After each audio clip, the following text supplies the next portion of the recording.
Divided by 3, 8. 2/3, 8, 16. Maliwanag sa Constitution yun. 16.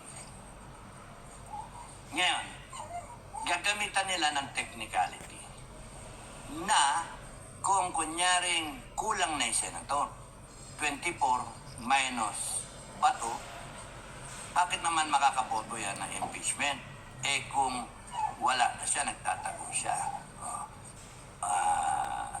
Kasi pagka yan, naglumitaw, yung signal matetrace, pwede siyang kuhanin. Bato and then Ejercito, nakakulong. Si Estrada pala, nakakulong. Tapos nun, suntukam, si Marcoleta, si Bongo, at kung sino pa. Kaya, nagsasalita na yung si Luis Tro na kulang na yung senator. Pagka wala ka, di ka makaboto. Sinisimulan na nila yung narrative. Pero malinaw sa Constitution, alam natin lahat. Alam din nila yan na 16 ang kailangan. So, dahil sa nakuha nila yung majority na sila ngayon gagawa ng Senate rules. Sila yung impeachment court, so gagawa sila.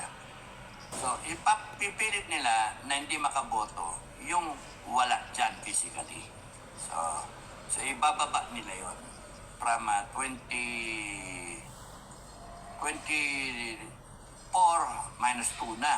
No, minus 2. Pagka mangyari pa kay Marcoleta at saka kay Bongo, minus 4, 20 na lang. 20. So actually kahit 21 divided by 3, 7, 2/3, 14 lang kailangan ng boto. Yun yung utak nila. Imbis na 16, 14 na lang. 13 sila ngayon. Isa na lang ang bumaliktad. So, ito niyo yung ginagawa nila. Hahapitin nila lahat, gagamitin nila lahat para convincing. Kahit magkaroon ng Supreme Court ruling, etc., dahil sa constitutionality ng ginagawa nila. They'll try all their best. Guilty on both sides. Whatever the narrative is, guilty. Best effort, parehas. Under the standard ng Constitution, 6 na boto guilty. Paano nila mararating yun? Nasa 13 na sila, 3 na lang. Tama? Nasa 13 na sila. Ngayon, pressure, intimidation, kaso, sisirain namin kayo, etc. May bumaliktad ng dalawa eh. So ano yung question kung wala pang babaliktad na iba? Pinainan lahat. Remember, si Inday Sara pinainan na 125 million. Planado na lahat ito. 125 million, galing sa presidential fund, mingi ka. 11 days to go, tsaka binigay. Putang inang yan. Di ba tarantado? Gastusin. Talagang intentional nila na magkamali si Inday para yun na magiging dahilan sa impeachment niya. Pinalamanan eh.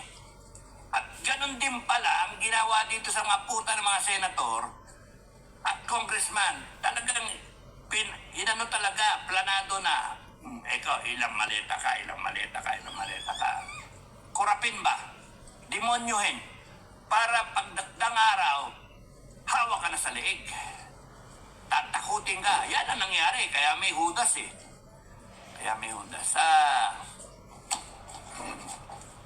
Isipin nyo, kahit iba yung senator dyan sa Cayetano Black, may problema eh. No, may problema sa pera, katanggap. Kaya nga, yun yung kina-question ngayon nung iba. At ako rin, questioning ko rin yun. Kung totoo, huwag nang selective. Kasi